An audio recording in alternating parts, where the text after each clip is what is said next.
So, అసూయ ఎప్పుడు కూడా మనం ఎంటర్‌టైన్ చేయొద్దండి ఇది. సో, మన చుట్టూ ఉన్న కూడా సమాజంలో కూడా అనేక మంది అసూయపరులుంటారు.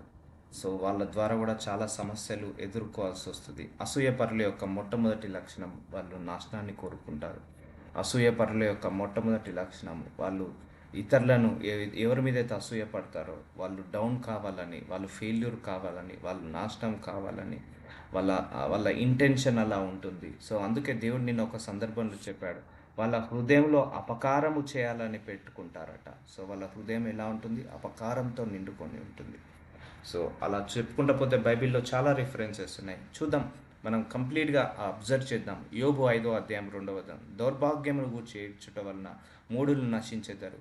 బుద్ధి లేని వారు అసూయ వలన చచ్చెదరు. సో, ఏడవద్దు. కొంతమంది ఏడుస్తూనే ఉంటారు. సో, కొంతమంది సో, ఇది ఈ ఈ స ఈ యొక్క వాక్యము సమాజానికి కావాల్సిన వాక్యం అండి. సమాజానికి కావాల్సిన వాక్యము. ఎందుకంటే లోకమంతా పాడైపోయింది. సో, అసూయ వల్లనే చాలామంది ఆహ్, కుటుంబ విలువలు కోల్పోతున్నారు. అసూయ వలన ఈ నరహత్యలు జరుగుతున్నాయి. అసూయ వలనే ఈ యొక్క గొడవలు, కొట్లాటలు జరుగుతున్నాయి. సో, ఒకరు బాగుపడితే ఓర్వలేకపోతున్నారు జనాలు. ఒకరు బాగుపడితే సంతోషంగా ఉండలేకపోతున్నారు. ఒకరు సంతోషంగా ఉంటే వాళ్ళు బాధపడుతున్నారు. ఒకరు బాధపడితే వాళ్ళు సంతోషంగా ఉంటున్నారు. So, because of the jealousy చెప్పాలంటే బైబిల్ ప్రకారం అదొక దురాత్మతో సమానం. దురాత్మ దగ్గరుండి ఆ అసూయ పడేలాగా చేస్తుంది. అసూయపరులు ఎప్పుడు కూడా ఏడుస్తూనే ఉంటారు ఎదుటి వాళ్ళ మీద. అసూయపరులు ఎప్పుడు కూడా సుఖంగా ఉండరు. ఇంకొన్ని సుఖంగా ఉండనివ్వరు. వాళ్ళు నాశనాన్ని కోరుకుంటారు. కాబట్టి వాళ్ళతో జాగ్రత్తగా ఉండాలి. బుద్ధి లేని వారైతేనే అసూయ పడతారండి. So, we will not be like that. నిన్న దేవుడు ఒక సందర్భంలో చెప్పాడు. పరలోక రాజ్యానికి అసూయ పరులు వెళ్ళరు అని చెప్పాడు. ఒక సందర్భంలో పరలోక రాజ్యాన్ని స్వతంత్రించుకోరట అసూయ పరులు. సో, అది మన శరీరంలో ఉండకూడదు ఇక. ఈ వాక్యం అయిపోయేలోపు మన శరీరంలో ఉండకూడదు. ఎవరైనా సంతోషంగా ఉన్నంటే వి విల్ బీ హ్యాపీ. ఎవరైనా ఆశీర్వదించబడ్డారంటే we will bless them. We will glad them. మనకిచ్చేది దేవుడు మనకిచ్చాడు. వాళ్ళకిచ్చేది దేవుడు వాళ్ళకిచ్చాడు. ఎవరికి ఉండాల్సింది వాళ్ళకు ఉంటుంది. ఎంత ఉండాల్సి ఉంటే అంత ఉంటుంది. ఒకరి గురించి ఎప్పుడు కూడా మనము కంపేర్ చేసుకోవద్దు. మనం చిన్నప్పటి నుంచి చూసాము. కొంతమంది అయితే మార్కుల విషయంలో చాలామంది అసూయపడేవాళ్ళు. నాకు తక్కువ మార్కులు వచ్చాయి. వాడు ఏం చదువుకున్న వాడికి ఎక్కువ మార్కులు వచ్చాయి. అసూయ వల్లనే. సో, ఎప్పుడు కూడా కంపేర్ చేసుకోవద్దండి. నేను చిన్నప్పటి నుంచి ఎప్పుడు కూడా ఏ విషయంలో నేను ఎవరితో కంపేర్ చేసుకోను. అవతల వాడికి 60 మార్కులు రాని, 80 మార్కులు రాని, 100/100 రాని, డజంట్ మ్యాటర్ టు మీ. నాకు వచ్చే ఆ 40 50 ఆ మార్కులే నాకు తృప్తినిచ్చేది. ఆ మార్కులతోటి నేను సంతోషపడేది. నాకు ఉండాల్సింది నాకు ఇచ్చాడు. సో, సరిపోతుంది అని అనుకుంటాను. ఇప్పటికి కూడా నా బ్లెస్సింగ్స్ కావచ్చు, లేకపోతే ఏది కూడా నేను ఇతరులతో కంపేర్ చేసుకోను. నాకు దేవుడు ఎంతో కొంత ఇచ్చాడు కదా, దాంతో తృప్తి పడతాను. సో, కానీ మన మీద అసూయ పడే వాళ్ళు ఉంటారు చూసారా, వాళ్ళు చాలా డేంజర్తో సమానము. సో, వాళ్ళు విష నాగులతో సమానము, విష సర్పాలతో సమానము. మన ముందు బాగానే ఉండి మన వెనకాల గోతులు తీస్తుంటూ ఉంటారు. సో, ఒకటి మన శరీరంలో అసూయ ఉండకూడదు. అండ్ మన సర్కిల్లో కూడా మన మీద ఏడ్చే వాళ్ళు ఉండకూడదు. అంటే ఇన్ ద సెన్స్ నీ మీద ఎవరైనా ఏడుస్తున్నారంటే అది మన నాశనానికి దారి తీస్తుంటుంది. ఎప్పుడైనా మన చుట్టూ వెల్ విషర్స్ ఉండాలండి. మన వెల్ విషర్స్ ఎప్పుడు కూడా పక్కకు ఉండాలి. నేను చాలా సందర్భాల్లో చెప్పాను. ఆ వెల్ విషర్స్ లేకపోతే చాలా ప్రాబ్లం అవుతుంది మనకు. రోమిలకు రాసిన 12వ అధ్యాయం 2వ వచనం ఎగ్జాంపుల్ యోసేపే అండి. యోసేపు చూశారు కదా, తన అన్నదమ్ములే వాళ్ళు వెల్ విషర్ కాదు. ఆయనను కొట్టేస్తారు, ఆయనను గోతులో పడేస్తారు, ఆయనను అమ్మి వేస్తారు, చంపాలని చూస్తారు. So they are not well wisher. Own brothers they are not well wishers. So దానివల్ల ఏమయ్యాడు? నష్టపోయాడా లేదా? వేరే రాజ్యానికి కానీ దేవుడు తోడే ఉండి ఆయనను రక్షించుకున్నాడు. ఒకవేళ దేవుడే తోడే లేకపోతే ఆయన బ్రతుకు చాలా దారుణంగా ఉండేది. సో అసూయ వల్ల ఆయన అల్లా నాశనమయ్యాడు. సో కయ్యను చూడండి, సొంత అన్ననే తమ్ముడిని హేబేల్ని చంపేస్తాడు. సో చంపేస్తాడు అసూయ వల్లనే. నేను ఆఫరింగ్ ఇస్తే దేవుడు యాక్సెప్ట్ చేయలేదు, కానీ నా తమ్ముడు ఆఫరింగ్ యాక్సెప్ట్ చేశాడు. చూసారా, దేవుడు ఒకరిని బ్లెస్ చేస్తే కూడా అసూయ పెరుగుతుంది. ఈవెన్ నాకు కూడా వేరే కంపెనీలో, నేను చాలా కంపెనీలో వర్క్ చేశాను. వర్క్ చేస్తున్నప్పుడు చాలా అప్రిసియేషన్స్ వచ్చేది. నా అప్రిసియేషన్ చూసి నా తోటి ఆ, ఉద్యోగస్తులు, కోవర్కర్స్, సో వాళ్ళు అసూయగా ఫీల్ అయ్యి నా మీద లేనిపోని చెప్పేవాళ్ళు. అది ఎక్కడైనా జరుగుతుంది. మన మీద ఒకడు లేనిపోని చెప్పుతున్నాడు, మన గురించి నెగిటివ్గా మాట్లాడుతున్నాడు, మనం ఏం చేయకున్నా కూడా మన గురించి తప్పుగా మాట్లాడుతున్నా అంటే వాడు నీ మీద జెలస్గా ఫీల్ అవుతున్నాడు, వాళ్ళు నీ మీద కాంపిటీటర్గా ఫీల్ అవుతున్నారని అర్థము. కాబట్టి చూద్దాము. మీరు ఈ లోక మర్యాదను అనుసరింపకగా, ఈ లోక మర్యాద అండి ఇదంతా కూడా కోపము, ద్వేషము, పగ, ప్రతీకారము, గర్వము, స్వార్థము, అసూయ, ఇదంతా ఈ లోక సంబంధమైనదండి. పరలోకంలో ఇది ఉండదు. సో అందుకే మనం ఇప్పటి నుంచే పరలోక మనుషుల్లాగా బ్రతకాలి. సో అసూయ ఉండకూడదు, ఆ ద్వేషం ఉండకూడదు, ఆ పగ ఉండకూడదు, తీసివేసేసుకోవాలి. ఆ కామము, క్రోధము, మదము, ఇవన్నీ కూడా తీసివేసుకోవాలి. ఇవన్నీ లోక సంబంధమైనవి అండి. ఇవన్నీ పరలోక రాజ్యాన్ని స్వతంత్రించుకోలేవు ఈ గుణగణాలు ఉన్నవాళ్ళు. సో ఈ లోక సంబంధమైన మర్యాదను అనుసరింపక ఉత్తమమును, అనుకూలమును, సంపూర్ణమైన దేవుని చిత్తమేదో పరీక్షించి తెలుసుకున్నట్లు మీ మనసు మారి నూతన మగుట వలన రూపాంతరం పొందుడి. సో దేవుడు ఏమంటున్నారు? రూపాంతరం పొందండి అంటున్నాడు. అసూయ తీసేసుకొని సంతోషాన్ని పెట్టుకోండి. సో అసూయ పరులు ఎప్పుడు కూడా జీవితంలో సంతోషంగా ఉండరు, ఉండలేరు కూడా. సో అదెందుకు మనకు అవసరమా? మనకు అవసరం లేదు. ఆవగింజంత అసూయ కూడా ఉండొద్దండి. అది తీసివేసేసుకోవాలి, ప్రేయర్ చేసుకోవాలి. అయ్యా, కొంతమందికి మనసులో బాధేస్తుంది ఒకరైనా ఆశీర్వదించబడితే, అప్పుడు మనం ప్రార్థించాలి. అలాగా మన మనసులో ఉన్నా కూడా ప్రార్థించుకోవాలి. అయ్యా, నాకు ఇలా మనసు బాధేస్తుంది, తీసివే ప్రభు, నాకు అలా ఉండకూడదు. సో సంతోషించే వాళ్ళతో నేను సంతోషించాలి, బాధపడే వాళ్ళతో నేను బాధపడాలి. సో అది దేవుడు చెప్పాడు అలాగే. కానీ ఇప్పుడు అలా జరుగుతుందా? సంతోషిస్తున్నారు అంటే ఇతరులు బాధపడుతున్నారు, మనము బాధపడుతున్నామంటే ఇతరులు సంతోషిస్తున్నారు. సో ఏక మనస్సు లేదు. ఎందుకు? అసూయ వల్ల. So there are lot many example in our life. మనందరి లైఫ్లో కూడా ఇవన్నీ చూసాము. బట్ మన శరీరంలో కూడా ఉండొద్దు. అది మన శరీరంలో ఒక రోగం లాంటిది, ఒక జబ్బు లాంటిది, ఒక వ్యాధి లాంటిది, ఒక నొప్పి లాంటిది, ఒక లోపం లాంటిది. సో అందుకే దేవుడు ఏమంటున్నాడు? ఈ లోక మర్యాద అంటున్నాడు అది. అందుకే we are no more earthly people. Okay, మనం ఈ భూలోక సంబంధమైన పీపుల్ కాదు మనము. సో పరలోక సంబంధమైన మనుషుల్లాగానే మనం ఇక్కడ నుంచే బిహేవ్ చేయాలి. ఈ లోకంలో అసూయ ఉందండి, పరలోకంలో అసూయ లేదు. సో కాబట్టి మనం పరలోక సంబంధిలాగా మనం మార్చుకోవాలి. ఈ లోకంలో పగ ఉంది, ప్రతీకారం ఉంది, ఈ లోకంలో కక్షలు ఉన్నాయి. పరలోకంలో ఇవన్నీ ఉండవు. కక్ష ఉండదు, పగ ఉండదు, ప్రతీకారం ఉండదు. అందుకే ఈ లోకంలో ఉండే మనము పరలోక సంబంధి మనుషుల్లాగా మారాలి, అలా ఆలోచించాలి, అలాగే మనము ఉండాలి. సో ఈ లోకాన్ని విడిచిపెట్టిన తర్వాత మనం ఈ అసూయను పట్టుకోపోలేము, ఈ కోపాన్ని పట్టుకొని వెళ్ళలేము, ఈ ద్వేషాన్ని పట్టుకొని వెళ్ళలేము, ఈ యొక్క అపవిత్రతను, అపరిశుద్ధతను, కామాన్ని ఏది కూడా పట్టుకోలేము. ఇదంతా ఈ లోక సంబంధమైన మిరాకిల్స్, ఇవన్నీ ఈ లోక సంబంధమైన మ్యాజిక్స్, ఈ లోక సంబంధమైన డిసీజెస్, ఇవన్నీ కూడా వీటన్నిటిని మనం పట్టుకొని వెళ్ళలేము. అందుకే ఇక్కడనే వదిలేయాలి. ఈరోజే మనం వదిలేసేయాలి, ఈరోజే వీటన్నిటిని తీసివేసేసుకోవాలి. పరలోకానికి ఇవన్నీ కూడా తీసుకెళ్ళలేము మనం. ఇవన్నీ ఉన్న వాళ్ళు పరలోకానికి కూడా వెళ్ళలేరు. సో కాబట్టి ఈ లోక మర్యాదను అనుసరింపక, ఈ లోక సంబంధమైన విచారణ, వాడు ఇల్లు కొనుక్కున్నాడు, నేను కొనుక్కోలేదు, వాడు కారు కొనుక్కున్నాడు, నేను కొనుక్కోలేదు, వాళ్ళకు ఆరోగ్యం బాగుంది, నాకు బాగాలేదు, ఇదంతా ఈ లోక సంబంధమైన విచారణ. వాళ్ళు డబ్బులు సంపాదించుకున్నారు, ఇక డబ్బులు సంపాదించారు, మనం వెళ్ళేటప్పుడు దేవుడు మనకు యాక్సెస్ ఇవ్వలేదు ఒక చీపురు పుల్ల కూడా తీసుకొని వెళ్ళడానికి. ఇదంతా కూడా ఈ లోక సంబంధమైన మర్యాదను అనుసరించద్దు. ఈ పగ ఇక్కడనే వదిలేయాలి, ఈరోజే వదిలేయాలి. అందుకే ఈ రోజు నుంచే మనం ఎలా బిహేవ్ చేయాలంటే పరలోక సంబంధుల్లాగా బిహేవ్ చేయాలి. So don't compare your self with any other else. So నువ్వు ఎవరితో కంపేర్ చేసుకోవద్దు. నేను చిన్నప్పటి నుంచి నాలో ఉన్న ఒక గుణం కూడా ఇదే అండి. నేను ఎవరితో కంపేర్ చేసుకోను, దేని విషయంలో కంపేర్ చేసుకోను. నాకు ఎంత ఇచ్చాడో దేవుడు అంతలోనే తృప్తిగా ఉంటాను, ఎంత ఇచ్చాడో అంతలోనే నేను సంతోషంగా ఉంటాను. సో ఒకరి మీద జెలస్ పడేది లేదు, ఒకరు ఎదిగినారని సంతోషమే కానీ బాధపడేది లేదు. సో చిన్నప్పటి నుంచి ఈ గుణం అయితే లేదు. వదిలేస్తాను, దేవుడికే వదిలేస్తాను. దేవా, నువ్వు నాకు ఇచ్చింది ఎంత ఇచ్చావో అంత తృప్తిగా ఉండాలి. ఎందుకంటే అది చాలా డేంజర్ అండి, మనసు బాధ పెడుతుంటా ఉంటుంది.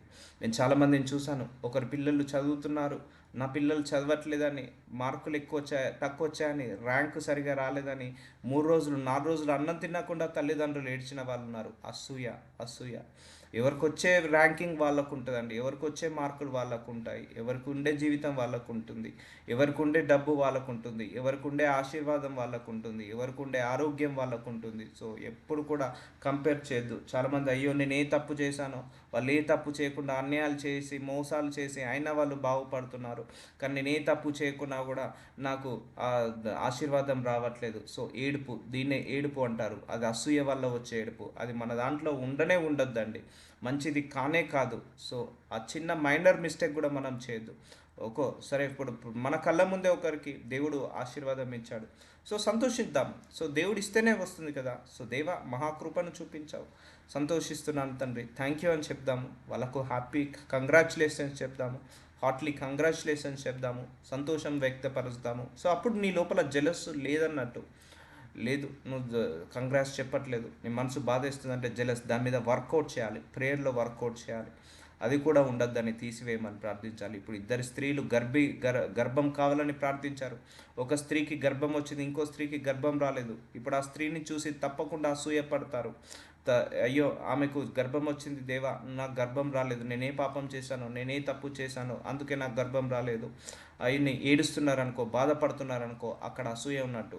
అలా కాకుండా అయ్యా ప్రభు, ఆ స్త్రీకి గర్భం ఇచ్చావు, నాకు కూడా ఇస్తావని తెలిసిన ఆయన, థ్యాంక్ యూ సో మచ్, మీ కృపను బట్టి ఆ స్త్రీ మీద మీరు ఆశీర్వాదాన్ని ఇచ్చారు, థ్యాంక్ యూ అని అలా వ్యక్తం చేస్తే మన లోపల అసూయలేనట్టు. సో ఈ క్యారెక్టర్ బట్టి మనము ఏం చేయాలి, ఐడెంటిఫై చేయాలి మన లోపల అసూయ ఉందా లేదా అని.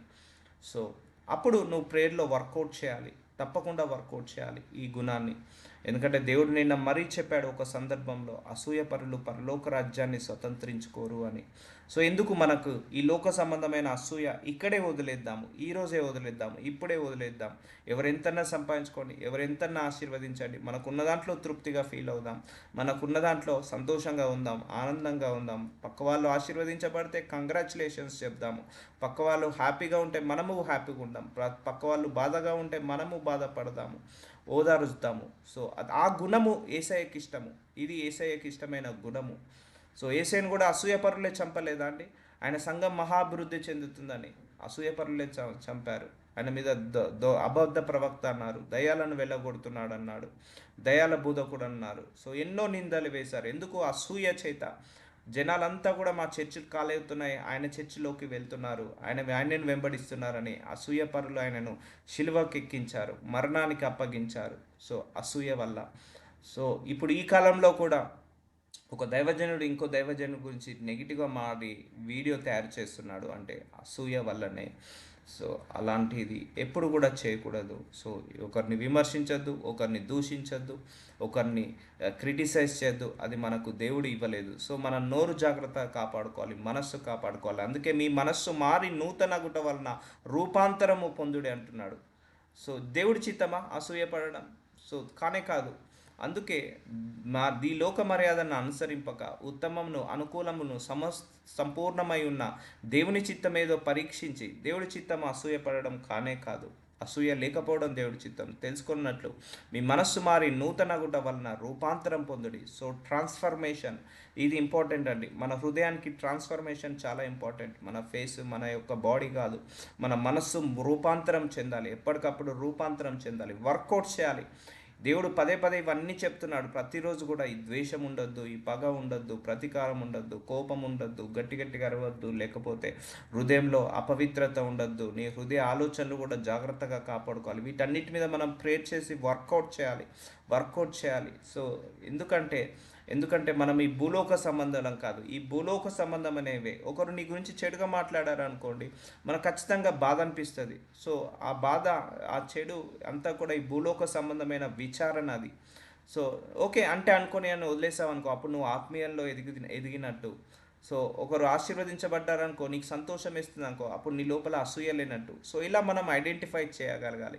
ఒకవేళ ఐడెంటిఫై చేయలేకపోతున్నాము, మన లోపల ఉన్నాయంటే దాని గురించి ప్రేర్ చేసి మరి తీసేసుకోవాలి.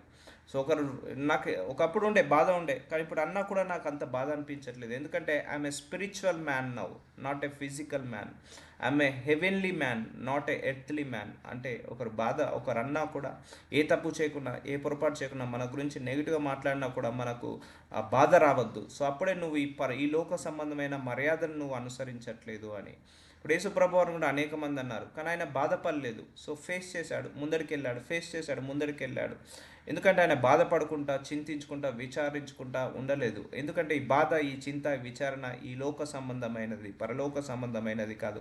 పరలోకంలో చింత ఉండదు, విచారణ ఉండదు, బాధ ఉండదు, ఒకరికొకరు విమర్శించుకోవడం ఉండదు, ఒకరికొకరు దూషించుకోవడం ఉండదు, ఒకరికొకరు క్రిటిసైజ్ చేసుకోవడం ఉండదు, ఒకరి మీద ఒకరు వీడియోస్ తయారు చేసుకోవడం ఉండదు, ఒకరి మీద ఒకరు అసూయపడడం ఉండదు పరలోకంలో. సో అలాగే మనం ఈ లోకంలో ఉండాలి. అర్థమవుతుందా అండి? అలాగే మనం ఈ లోకంలో ఉండాలి.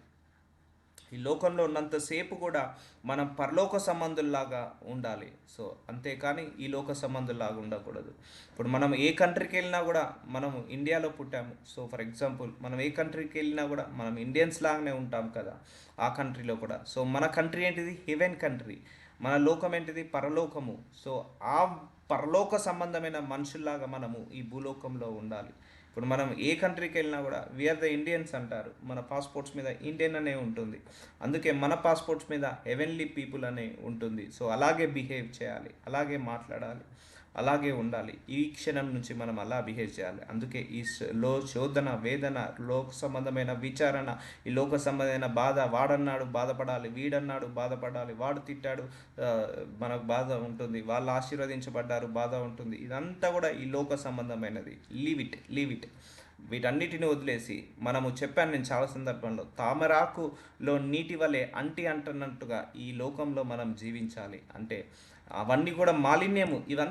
ఇదంతా రోగాలండి. ఇవన్నీ కూడా చెప్పాలంటే కంటికి కనపడని రోగాలు. అసూయ, గర్వము, అహంకారము, పొగరు, కక్షలు కక్షలు అండ్ గొడవలు, కొట్లాటలు, ఇవన్నీ కూడా ఈ లోక సంబంధమైన కంటికి కనిపించని రోగాలు. ఈ యొక్క అసూయ కంటికి కనిపించదు అసలుకే, కానీ చాలా డేంజర్ ఇది. సో 2 కొరింథీయులకు రాసిన 12వ అధ్యాయం 19వ వచనం, మేము ఇంతవరకు మా విషయమే మీకు సమాధానము చెప్పుకొని ఉన్నామని మీకు తోచునేమో, దేవుని ఎదుటనే క్రీస్తునందు మాట్లాడుచున్నాము. ప్రియులారా, మీ క్షేమాభివృద్ధి కొరకు ఇవన్నీ చెప్పుచున్నాము. చూసారా అండి? క్షేమం కోసం దేవుడు ఇవన్నీ కూడా చెప్తున్నాడు. మన క్షేమమే అండి. అసూయ లేకపోవడం మన క్షేమమే, ఆ కోపం లేకపోవడం మన క్షేమమే. తన కోపమే తనకు శత్రువు అంటారు ఎప్పుడైనా కూడా. ఇవన్నీ కూడా మన లోపల ఉండకూడదు, నివసించకూడదు. మన శరీరము దేవుడి యొక్క ఆలయము. వర్కౌట్ చేయాలి. ఈ ఆలయాన్ని మరమ్మతులు చేసుకోవాలి. ఈ ఆలయాన్ని మనం దేవుడికి సమర్పించుకోవాలి. ఈ ఆలయంలో పవిత్రత ఉండాలి, ఈ ఆలయంలో పరిశుద్ధత ఉండాలి, ఈ ఆలయంలో వాక్యం ఉండాలి, ఈ ఆలయంలో నీతి ఉండాలి, ఈ ఆలయంలో పవిత్రత ఉండాలి. అంతేకాని ఈ ఆలయంలో అసూయ ఉండకూడదు. నీ శరీరము ఆలయము, జస్ట్ ఇట్స్ దేవుడి యొక్క సొత్తు. మన శరీరము దేవుడి యొక్క సొత్తు, దేవుడి యొక్క ప్రాపర్టీ మన శరీరము. ఆయన ఎక్కడో నువ్వు ఉండే ఇంట్లో ఉండడు. నువ్వు ఒక 100 కోట్లు కట్టించి ఒక ఇల్లు కట్టించావు, దేవా నువ్వు ఉండు అంటే ఆయన ఉండలేడు. మన శరీరంలోనే ఉంటా అంటున్నాడు ఆయన. నాకు ఎక్కడ నివాసం వద్దు, నీ శరీరమే నా నివాసం అంటున్నాడు. అంతేకాని ఆయన కోసం ఒక పెద్ద చర్చ్ కట్టావు, 50,000 1,00,000 మంది పట్టేంత చర్చ్ కట్టావు. ఆయన ఉంటాడా? ఉండడు. ఆ చర్చిలో ఉండడు. పెద్ద గెస్ట్ హౌస్ కట్టావు, ఆ గెస్ట్ హౌస్లో ఉండడు ఆయనే. సో ఎక్కడ ఉంటాడు? మన శరీరంలోనే ఉంటాడు. మన శరీరమే ఆయనకు ఆలయమై ఉంది. అంత సర్వశక్తి గల దేవుడు, ఇంత పెద్ద సృష్టిని సృష్టించిన సృష్టికర్త ఆయన కూర్చుంటే, ఆకాశంలో కూర్చుంటే తన పాదాలు కింద ఆనుతాయట. అంత పెద్ద దేవుడు వచ్చి చిన్న ఆత్మరూపంలో నీ శరీరంలో ఉంటా అంటున్నాడు. ఎంత భాగ్యము. అసూయతో నిండుకున్న శరీరంలో దేవుడు ఉండలేడు. అపవిత్రతో నిండుకున్న శరీరంలో దేవుడు ఉండలేడు. ఈ కక్షతో, కోపంతో, ద్వేషంతో ఉన్న శరీరంతో దేవుడు ఉండలేదు. అందుకే చాలామంది గాడ్స్ ప్రజెన్స్ చూడలేకపోతున్నారు. సో ఒకసారి వీటన్నిటిని తీసేసుకో. అప్పుడు నువ్వు క్రీస్తు స్వరూపంలోకి మారుతావు. ఎప్పుడైతే మనము క్రీస్తు స్వరూపంలోకి మారుతామో అప్పుడు క్రీస్తు మన లోపల నివసిస్తాడు. అంతేకాని మిస్ మ్యాచ్ అయినప్పుడు ఆయన మన లోపల నివసించలేడు. మేము ఇంతవరకు మా విషయం మీకు సమాధానం చెప్పుకున్నామని మీకు తోచునేమో, దేవుని ఎదుటనే క్రీస్తునందు మాట్లాడుచున్నాము. ప్రియులారా, మీకు క్షేమాభివృద్ధి కొరకు ఇవన్నీ చెప్పుచున్నాము. సో మన క్షేమము కోసమే దేవుడు ఇవన్నీ కూడా బయలుపరుస్తున్నాడు. సో ఏదైతే మిమ్మల్ని బాధ పెడుతుందో, ఏదైతే బలహీనపరుస్తుందో, ఏదైతే మీ శరీరంలో ఇంకా బలహీనతలు ఉన్నాయో వాటన్నిటిని వర్కౌట్ చేయండి. I will sincerely work out all of them. So ఒక రోజు వచ్చే వరకు నేను కంప్లీట్గా రూపాంతరం చెందాలి. కంప్లీట్గా 100 to 100% I should become like a Jesus Christ. I am praying for that. I am working out for that because God's Spirit is there in me. నాతోటి ఒప్పిస్తున్నాడు ఆ దేవుడు. సో అలాగే ఈ యొక్క మినిస్ట్రీ ద్వారా కూడా అందరినీ కూడా ట్రాన్స్ఫర్మేషన్ చేస్తున్నాడు. హృదయాలను ప్యూరిఫై చేస్తున్నాడు. అందరి హృదయాలను కూడా. మన వంతు సహాయము మనం చేయాలి. దేవుడు చేయాల్సింది దేవుడు చేస్తాడు, మనిషి చేయాల్సింది కూడా మనిషి చేస్తాడు. 2 కొరింథీయులకు రాసిన 12వ అధ్యాయం 20వ వచనం, ఎందుకనగా ఒకవేళ నేను వచ్చినప్పుడు మీరు నాకిష్టులుగా ఉండురేమో అనియు, నేను మీకిష్టుడునుగా ఉండనేమో అనియు, ఒకవేళ కలహమును, అసూయయు, చూసారా, అసూయయు, క్రోధములు, కక్షలు, కొండములను, గుసగుసలాటను, ఉప్పొంగుట వలన అల్లరులను ఉండునేమో అనియు. సో ఆయన రెండో రాకడ సమయం వచ్చే వరకు మనం అందరము కూడా ఆయనకి ఇష్టమైనట్టుగా ఉండాలి, ఆయనకు నచ్చినట్టుగా ఉండాలి. ఒకవేళ నేను వచ్చే వరకు మీరు గొడవలు పెట్టుకుంటున్నారేమో, అసూయయు, క్రోధములు, కక్షలు, కొండెములు, ఇది చాలా డేంజర్ అండి. కొండెములు అంటే గాసిప్స్. సో గాసిప్స్ ఇవన్నీ అపవాది లక్షణాలు చెప్తున్నా అండి. ఇవన్నీ రోగాలు, పెద్ద రోగాలు, జబ్బులు, ఇవన్నీ అపవాది లక్షణాలు. కలహాలు పెట్టడం అపవాది క్రియ. మన పరిశుద్ధాత్మదేవుడు అల్లరికి కర్త కాదు, సమాధానానికి కర్త. ఈ అపవాది అల్లరికి కర్త. ఎక్కడైతే అల్లర్లు గొడవలు ఉంటున్నాయో అక్కడ అపవాది క్రియలు పనిచేస్తున్నట్టు. అసూయ అపవాది క్రియ. క్రోధములు అంటే కోపము, ద్వేషము. కక్షలు సాధించడము. కొండెములు అంటే ఒకరి మీద ఒకరు గుసగుసలాడచ్చు, కొండెములను గుసగుసలాడచ్చు. ఉప్పొంగుటను, అల్లరులను ఉండునేమో అనియు. సో ఇవన్నీ కూడా ఈ భూలోక సంబంధమైన క్రియలు ఇవన్నీ కూడా. సో ఇవన్నీ మన లోపల ఉండకూడదు. సో గుసగుసలాడడు అంటే ఒకరు సెకండ్ పర్సన్ లేనప్పుడు థర్డ్ పర్సన్ గురించి మాట్లాడొద్దండి. That is not correct. మన ఇక్కడైతే చాలా అది పాతుకపోయింది ప్రతి ఒక్కరి మనసులో. ఎప్పుడు చూడు ఒకరి గురించి నెగిటివ్గా మాట్లాడమే, ఎప్పుడు చూడు ఒకరి గురించి నెగిటివ్గా మాట్లాడమే. రెండో పర్సన్ లేనప్పుడు థర్డ్ పర్సన్ గురించి మాట్లాడడం, థర్డ్ పర్సన్ లేనప్పుడు ఫోర్త్ పర్సన్ గురించి మాట్లాడడం, ఎప్పుడు అలాగే చేయాలి. కానీ ఇంకొకరు మన గురించి నెగిటివ్గా మాట్లాడుతున్నారంటే బాధేస్తుంది. కానీ ఇంకొకరి గురించి మనం నెగిటివ్గా మాట్లాడినప్పుడు బాధేదు, సంతోషం వేస్తుంది. సో దిస్ ఇస్ రాక్షసత్వం అంటారు దీన్ని, దైవతత్వం కాదు ఇది. సో దైవతత్వం కాదు. ఇప్పుడు అంతే కదండి, ఎవరైనా కూడా ఈ ఒకరి గురించి చెడుగా మాట్లాడుతుంటా అంటారు. అదే వాళ్ళ గురించి అలాగే చెడుగా మాట్లాడినని తెలిస్తే బాధపడుతుంటా అంటారు, కోపం వస్తుంది. కానీ వాళ్ళు మాత్రం అలాగే 10 మంది గురించి చెడుగా మాట్లాడినప్పుడు వాళ్ళకు బాధ రాదు, కోపం రాదు. సో దీన్ని ఈ గుణము అపవిత్రత గుణం అంటారు దీన్ని. సో అపవాదికి సంబంధించిన గుణం గుసగుసలు, కొండెములు ఇక్కడ విషయాలు అక్కడ విషయాలు ఇక్కడ, వాళ్ళ గురించి చెడుగా మాట్లాడడం, వీళ్ళ గురించి చెడుగా మాట్లాడడం, విమర్శించడం, ఇవన్నీ డే టు డే యాక్టివిటీస్లో మనం చేసే మిస్టేక్స్ ఇవన్నీ కూడా. దీనివల్ల మనం ఇంకా దేవుని ప్రత్యక్ష పొందుకోలేకపోతున్నాం. దేవుడికి నచ్చని గుణాలు అండి ఇవన్నీ కూడా. అసహ్యం ఆయనకు ఈ గుణాలంటే అసహ్యము. ఆయన వెయిట్ చేస్తున్నాడు, ఎప్పుడు మారుతారా 10 సంవత్సరాలైంది, 20 సంవత్సరాలైంది రక్షించబడ్డాం, 30 సంవత్సరాలైంది రక్షించబడ్డాం, 40 సంవత్సరాలైంది రక్షించబడ్డాం, ఇంకా మారాలి, ఇంకెప్పుడు మారుతారని ఆయన వేచి ఉండి ఆయన రెండో రాకడనే పోస్ట్పోన్ చేసుకుంటున్నాడు మనం మారాలని. అప్పటి వరకు అనేక మందిని నిలబెట్టాలని కోరుకుంటున్నాడు. సో అందుకే ఎందుకనగా ఒకవేళ నేను వచ్చినప్పుడు మీరు నాకు ఇష్టలుగా ఉండరేమో అని చూసారా, ఆయన రెండో రాకడ సమయం వచ్చినప్పుడు మనం అందరము కూడా ఆయనకి ఇష్టము వచ్చినట్టుగా ఉండాలి. సో ఇప్పుడు చాలామందిలో అపోహ అవన్నీ తీసివేసేయాలి. సో ఇవన్నీ కూడా పరలోక రాజ్యాన్ని స్వతంత్రించుకోలేవు. నువ్వు దేవుని నమ్ముకున్నావు కానీ అసూయతో నిండుకున్నావు, దేవుని నమ్ముకున్నావు కానీ గొడవలు కొట్లాటలు పడుతున్నావు, దేవుని నమ్ముకున్నావు వాళ్ళ గురించి వీళ్ళ గురించి చెడుగా మాట్లాడుతున్నావు, దేవుని నమ్ముకున్నావు విమర్శిస్తున్నావు, దూషిస్తున్నావు, దేవుని నమ్ముకున్నావు డ్రగ్స్ తీసుకుంటున్నావు, దేవుని నమ్ముకున్నావు అపవిత్ర కార్యాలు చేస్తున్నావు, వ్యభిచారాలు చేస్తున్నావు. సో అలాంటి వాళ్ళు పరలోక రాజ్యానికి వెళ్తారా? జడ్జిమెంట్ ఉంటుంది ఒకరోజు. ఇవన్నీ కూడా లెక్కప్ప చెప్పాలి, మనందరం కూడా లెక్కప్ప చెప్పాలి. ఎందుకండి మనకి ఇది అవసరమా? సో మనల్ని మనం ప్యూరిఫై చేసుకుందాం, మన ఆత్మీయత మనం కాపాడుకుందాం, మన ఆత్మీయ జీవితాన్ని మనకు కాపాడుకుందాం. సో మనందరినీ ఒక పర్పస్ కోసం పిలుచుకున్నాడు, ఉత్తనే పిలుచుకోలేడు. నన్నైనా మిమ్మల్నైనా ఊరికైనా టైంపాస్ కోసం దేవుడు పిలుచుకోలేదండి. ఈరోజు మనం ఈ దేవుడిని నమ్ముకుంటున్నాము, ఈ దేవుడిని మనం సాక్రిమెంట్ అని తీసుకుంటున్నాము, బాప్తిజం తీసుకున్నామంటే ఆ దేవుడి ప్రణాళిక. మనందరినీ పిలుచుకున్నాడు ఆయన్నే, మనందరినీ ఎన్నుకున్నాడు ఆయన్నే, మనందరినీ కూడా రక్షించుకున్నాడు ఆయన్నే ఒక పర్పస్ కోసం. కానీ ఇంకా మళ్ళీ మనము ఆ పాత జీవితాన్ని, ఈ లోక సంబంధమైన మర్యాదను అనుసరిస్తున్నాం. సో విలువైన వాళ్ళం మనం, దేవుడి దృష్టికి విలువైన వాళ్ళము. ఆ విలువ కాపాడుకోవాలా వద్దా? యుగములకు వచ్చే ఆశీర్వాదాన్ని మనం వదిలేసి ఈ లోక సంబంధమైన, ఈ టెంపరరీ లైఫ్ సంబంధమైన గొడవలు ఎందుకు, కక్షలు ఎందుకు, కొట్లాటలు ఎందుకు? ఈరోజు ఒక మా అంటే ఇంక 20-30 సంవత్సరాలు ఉండొచ్చు మన లైఫ్, 40 సంవత్సరాలు గట్టిగా ఉంటే ఒక 50 సంవత్సరాలు ఉండొచ్చు ఈ లైఫ్. కానీ యుగముల వరకు ఆయన మహిమని ఇవ్వబోతున్నాడు, యుగముల వరకు సింహాసనం ఇవ్వబోతున్నాడు, యుగముల వరకు ఆయన పరలోక రాజ్యాన్ని ఇవ్వబోతున్నాడు, జీవ కిరీటాన్ని ఇవ్వబోతున్నాడు. సో ఆ జీవ కిరీటం ముందు, ఆ రాబోయే మహిమ ముందు ఇవన్నీ ఎన్న తగినవి కాదు.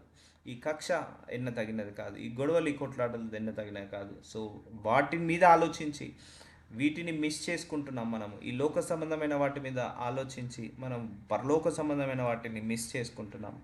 సో అందుకే వాటిని మిస్ చేసుకోకూడదు. ఇవన్నీ కూడా అమ్మో ఈ అసూయ ఉంటే నేను పరలోక రాజ్యానికి వెళ్ళలేను, వద్దు నాకు ఈ అసూయ వద్దే వద్దు, నాకు పరలోక రాజ్యం ఇంపార్టెంట్. అమ్మో ఈ అక్రమ సంపాదన వద్దే వద్దు, అది లేకపోయినా పర్లేదు, 3 పూటలు తినే దగ్గర 2 పూటలైనా తింటా. సో నాకు పరలోక రాజ్యమే కావాలి. అమ్మో నాకు ఈ గొడవలు కొట్లాటలు కక్షలొద్దు, దీనివల్ల నేను పరలోక రాజ్యాన్ని స్వతంత్రించుకోలేను, ఇది వద్దే వద్దు, నాకు నాకు పరలోక రాజ్యం కావాలి, వద్దు నాకు ఆ పరాయి స్థితితో ఆ పరాయి పురుషుడితో నాకు ఆ అక్రమ సంబంధాలు వద్దు వద్దు, నాకు పరలోక రాజ్యము కావాలి. So you should think like that, we should think like that. అంటే జస్ట్ ఎగ్జాంపుల్స్ ఓన్లీ. అమ్మో నాకు వద్దు ఈ కక్షలు వద్దు, ఈ గొడవలు వద్దు, వాళ్ళ గురించి వీళ్ళ గురించి చెడుగా మాట్లాడడం ఎందుకు, నాకు పరలోక రాజ్యం కావాలి అని ఇలా ఆలోచించాలి.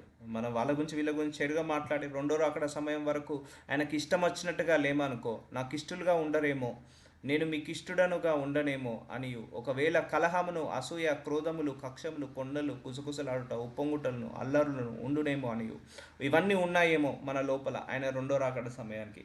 No, we should not keep in our body. ఎందుకంటే అండి టైం దగ్గరగా పడుతుంది, మనం పిలుచుకున్న ఒక పర్పస్ ఉంది, మనందరినీ కూడా ఆ ఎత్తబడే గుంపులో ఉంచాలని, మచ్చలేని వధువులాగా ఉంచాలని దేవుడు కోరుకుంటున్నాడు. కాబట్టి ఈ అసూయతో కూడా ఒక ఆపరేట్ చేయాలి మనము, వీటన్నిటిని కూడా హ్యాండిల్ చేయాలి వీటన్నిటిని కూడా. సో నాకు తెలిసి మీలో చాలామంది ప్యూరిఫై అయ్యారు, నాకు తెలుసు, నా స్పిరిట్లో తెలుస్తుంది. చాలామంది మార్చుకున్నారు, పద్ధతులు మార్చుకున్నారు. ఈ వాక్యం విన్న తర్వాత ఆలోచించే విధానం మారింది, మాట్లాడే విధానం మారింది, హృదయం మారింది. So I know it, I'm sensing in my spirit, నా ఆత్మలో నేను దాన్ని సెన్స్ చేస్తున్నాను.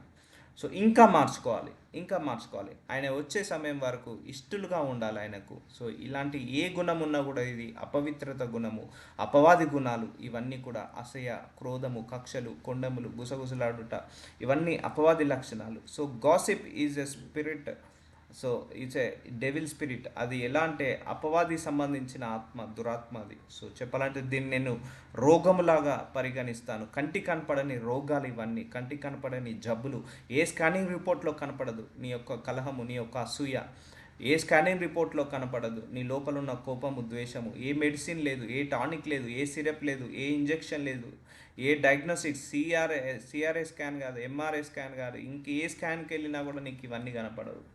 దేవుడికి మాత్రమే ఇవన్నీ కనపడతాయి. సో ఆయన ముందు ఇష్టలుగా ఉందాం. So we need to purify our self. అయ్యా నీ రెండో రాకడ సమయానికి నేను సిద్ధపడాలి. ఇప్పుడు అంతే కదా అండి, ఒక వరుడు పెళ్లి చూపులకు వస్తున్నాడంటే వధువు ఎలాగైతే సిద్ధపడి ఉంటుందో, మేకప్ వేసుకొని మంచి అలంకరించుకొని సిద్ధపడుతుందో, అలాగే మన హృదయాన్ని కూడా దేవుడి ముందు అలంకరించుకొని సిద్ధపడాలి అని కోరుకుంటున్నాడు ఆయన రెండో రాకడ సమయం వరకు. నేను మరలా వచ్చినప్పుడు నా దేవుడు మీ మధ్య నన్ను చిన్నబుచ్చునేమో అనియు. సో మనల్ని చూసి దేవుడు ఎప్పుడు కూడా చిన్నబుచ్చుకోవద్దు. మన మీద ఒక నమ్మకం కలిగి ఉన్నాడు. ఎస్, దేవుడు నా మీద చాలా చాలా నమ్మకం కలిగి ఉన్నాడు. సో నేనేమన్నా తప్పు చేస్తే దేవుడు చాలా బాధపడతాడు. సో ఎందుకంటే ఆయన ఒక నమ్మకాన్ని కలిగి ఉన్నాడు, మనందరి మీద నమ్మకం కలిగి ఉన్నాడు. సో ఆ నమ్మకాన్ని వమ్ము చేయొద్దు. దేవుడు మన అందరి మీద ఒక నమ్మకాన్ని కలిగి ఉన్నాడు, వమ్ము చేయొద్దండి. నిజంగా చెప్తున్నా, నమ్మిన వాళ్ళని మనం ఎప్పుడు కూడా మోసం చేయొద్దు అంటాము. మన దేవుడు మనల్ని 100% నమ్ముతున్నాడు, ఆయనని మోసం చేయొద్దు మనము. సో ఆయనకు నచ్చినట్టుగా మనం బ్రతకాలి. సో నేను అలాగే అనుకుంటానండి, నేను 100% అలాగే అంటాను. దేవుడు నా మీద ఒక మంచి ప్రణాళిక కలిగి ఉన్నాడు, దేవుడు నా పట్ల ఒక మంచి ఉద్దేశాన్ని కలిగి ఉన్నాడు, ఒక పర్పస్ కలిగి ఉన్నాడు. అందుకే నాకు ఇంతగా ట్రైనింగ్ ఇస్తున్నాడు, అందుకే నాకు ఇంతగా వాక్యం బోధిస్తున్నాడు, నా ద్వారా వాక్యం చేస్తున్నాడు. నేను డిసప్పాయింట్ చేయొద్దు నా దేవుణ్ణి. సో అందుకే నన్ను నేను ఇంకా మార్చుకోవాలి. సో మనము తల్లిదండ్రుల దగ్గర విధేయత చూపించాము, మేబీ వాళ్ళు గ్రహించకపోవచ్చు. అన్నదమ్ముల దగ్గర విధేయత చూపించాము, వాళ్ళు గ్రహించకపోవచ్చు. అక్క చెల్లెల మధ్య విధేయత చూపించాము, వాళ్ళు గ్రహించకపోవచ్చు. బంధువుల దగ్గర, స్నేహితుల దగ్గర, అందరి మధ్య విధేయత చూపించాము, వాళ్ళు గ్రహించకపోవచ్చు. కానీ దేవుడి ముందు నువ్వు విధేయత చూపించు, ఆయన తప్పకుండా గ్రహిస్తాడు ఒకరోజు. అందుకే ఫెయిత్ఫుల్గా ఉండాలి, ఆయనకు ట్రూత్ఫుల్గా ఉండాలి, నమ్మకంగా ఉండాలి దేవుడికి. సో దేవుడి దగ్గర మనం ఎప్పుడు ఎలా ఉండాలంటే నమ్మకంగా ఉండాలి. ఆయన మనందరి పట్ల ఒక ప్రణాళిక కలిగి ఉన్నాడు, ఒక ఉద్దేశం కలిగి ఉన్నాడు. ఆయనని మనల్ని డిసప్పాయింట్ చేయొద్దు, ఆయనని ఎప్పుడు కూడా డిసప్పాయింట్ చేయొద్దు. అవును, మన అందరం శరీరంలో తెలుసో తెలియకో తప్పులు జరిగితే ప్రార్థించుకొని వాటిని వదిలేయాలి. సో అందుకే దావీదుని ఏమంటాడు, దావీదు నువ్వు నా హృదయానుసారుడు అంటాడు. దావీదుని ఊరికే అనలేదు ఆ మాట. So same matching, it's matching with God's heart. So మనం కూడా we will match with God's heart. మనం దేవుడి యొక్క హృదయంకి మ్యాచ్ కావాలి మన హృదయం కూడా. అదే God with us global ministry మీద దేవుడికున్న ప్రణాళిక. సో నేను మరలా వచ్చినప్పుడు నా దేవుడు మీ మధ్య నన్ను చిన్నబుచ్చునేమోనే అనియు, మునుపు పాపము చేసి తాము జరిగించిన అపవిత్రత, జారత్వము, పోకిరీ చేష్టల నిమిత్తము మారు మనస్సు పొందని అనేకులను గూర్చి దుఃఖపడవలసి వచ్చునేమో అని భయపడుచున్నాము. చూసారా అండి, ఈ పోకిరీ చేష్టలు, అపవిత్రత, జారత్వము ఒకప్పుడు ఉండొచ్చు, తప్పులేదు. కానీ వాటి గురించి తీసుకోకపోవడమే తప్పు అంటున్నాను. అందరిలో ఒకప్పుడు అసూయ ఉంది, బట్ ఇప్పుడు ప్రార్థించే అసూయను తీసుకోకపోతే ప్రాబ్లము. సో దేవుడు చిన్నబుచ్చుకుంటాడట. సో దుఃఖపడసి వచ్చినేమో అని భయపడుచున్నాము. సో ఆయన మనందరి మీద కూడా ఒక ప్రణాళిక కలిగి ఉన్నాడండి. Trust my words. సో దేవుడి దృష్టిలో మీరు అందరూ ఉన్నారు, దేవుడి ప్రణాళిక మీరు అందరు ఉన్నారు. మనందరినీ కూడా పిలుచుకున్నది ఆయననే, ఎన్నుకున్నది ఆయనే. ఇంత 800 కోట్ల జనాభాలో మిమ్మల్ని ఆయన ఎందుకు పిలుచుకున్నాడు? సో ఒక పర్పస్ ఉంది. మీకెందుకు ఇంత వాక్యం ఇప్పిస్తున్నాడు? ఒక పర్పస్ ఉంది. ఇంత 800 కోట్ల జనాభాలో దేవుడు మిమ్మల్ని నాకెందుకు అప్పచెప్పాడు? నన్ను మీకెందుకు అప్పచెప్పాడు? ఇట్స్ అంతా గాడ్స్ ప్లాన్ అండి, గాడ్స్ ప్లాన్. ఇదంతా ఆయన నడిపిస్తున్న విధానము, నడిపిస్తున్న కేసు. ఎందుకంటే మీరు అందరూ దేవుడి దృష్టిలో ఉన్నారు. అందుకే ప్రతిరోజు దేవుడు క్రమం తప్పకుండా మీతో మాట్లాడుతున్నాడు. మీరు పడిపోకుండా, ఈవెన్ నేను పడిపోకుండా, మనందరం పడిపోకుండా మనందరితో మాట్లాడుతున్నాడు. మనందరి గురించి విజ్ఞాపనలు చేస్తున్నాడు, ప్రార్థనలు చేస్తున్నాడు. సో ఆయన మనందరి మీద ఒక నమ్మకం పెట్టుకున్నాడు, ఒక ట్రస్ట్ బిల్డ్ చేసుకున్నాడు. సో మన లోపల లోపాలు ఉన్నాయని తెలిసి ఆయన ప్రతిరోజు వాక్యం ద్వారా మాట్లాడి మన లోపాలన్నిటిని కూడా తీసివేస్తున్నాడు. సో తీసివేసి మనందరినీ కూడా పరిపూర్ణతలోకి, మహిమ నుంచి అత్యధిక మహిమకు తీసుకెళ్తున్నాడు. సో మనం చేయాల్సిన సహాయము, మనం చేయాల్సిన సహకారము, మనం చేయాల్సిన హోంవర్క్ మనము కూడా చేయాలి. సో అపవిత్రత, జారత్వము, పోకిరీ చేష్టలు నిమిత్తము మారు మనసు పొందని అనేకులను గూర్చి, సో మనం మారు మనసు పొందుకోవాలి. ఈ అపవిత్రత నుంచి, ఈ జారత్వము నుంచి, లేకపోతే అసూయ నుంచి, కోపం నుంచి, పగ నుంచి, ప్రతీకారం నుంచి, కామం నుంచి, క్రోధం నుంచి, మదం నుంచి, వీటన్నిటి నుంచి మనం ఏం చేయాలి? విడుదల పొందుకోవాలి. ఇది లేకపోతే దేవుడు చిన్నబుచ్చుకుంటాడండి. దేవుడు చిన్నబుచ్చుకుంటాడు. ఒక ప్రణాళిక కలిగి ఉన్నాడు, ఒక చిత్తాన్ని కలిగి ఉన్నాడు, ఒక ట్రస్ట్ కలిగి ఉన్నాడు. మనందరి మీద ఒక ట్రస్ట్ కలిగి ఉన్నాడు. మనం డిసప్పాయింట్ చేయొద్దు దేవుణ్ణి. సో నేను అలాగే అనుకుంటా, నేను దేవుణ్ణి ఎప్పుడు డిసప్పాయింట్ చేయొద్దు. So will never disappoint God. So ఎందుకు అంటే ఆయన ఎలా అపారమైన నమ్మకం అనండి, అపారమైన నమ్మకం. సో నిన్ను నమ్మినంతగా ఆయన ప్రపంచంలో ఇంకెవ్వరిని నమ్మడు. సో ఈవెన్ దేవదూతలను కూడా అంత నమ్మడు దేవుడు, మనల్ని నమ్మినంతగా. అందుకే ఆయన రెండో రాకడ సమయం దేవదూతలకు కూడా తెలియదట. సో అంతగా కాన్ఫిడెన్షియల్గా పెట్టాడు. దేవదూతలు ఎక్కడ ఉంటారో ఆయనతో పాటు నివసిస్తారు. కానీ చాలామంది ప్రవక్తలకు చెప్పాడు, సో అండ్ సో సూచనల ద్వారా నేను వస్తాను అని. సో అలా ఉంటుందండి ఆయన ప్రేమ. So we will continue in the next class. నజరుడైన Yesayya, thank you so much my lord. మీరు మా అందరి పట్ల ఒక ప్రణాళిక కలిగి ఉన్నారని, ఒక ఉద్దేశం కలిగి ఉన్నారని, ఒక చిత్తాన్ని కలిగి ఉన్నారని చెప్పారయ్యా. అయ్యా మేము మీకు నచ్చిన బిడ్డలాగా, మిమ్మల్ని చిన్నబుచ్చుకునే బిడ్డలాగా కాకుండా, మిమ్మల్ని డిసప్పాయింట్ చేసే బిడ్డలాగా కాకుండా, మీ హృదయానుసారంగా నడిచే బిడ్డలాగా మమ్మల్ని అందరినీ కూడా తీర్చిదిద్దుతున్నందుకు వందనాలు. ఎస్ మై లార్డ్, మా లోపల చాలా లోపాలు, చాలా బలహీనతలు ఉన్నాయి. వాటన్నిటిని కూడా మీరు సరిచేస్తున్నందుకు మీకే వందనాలు, మీకే స్తోత్రాలు, మీకే కృతజ్ఞతలు చెల్లిస్తున్నాను తండ్రి. Amen, amen. Thank you. God bless.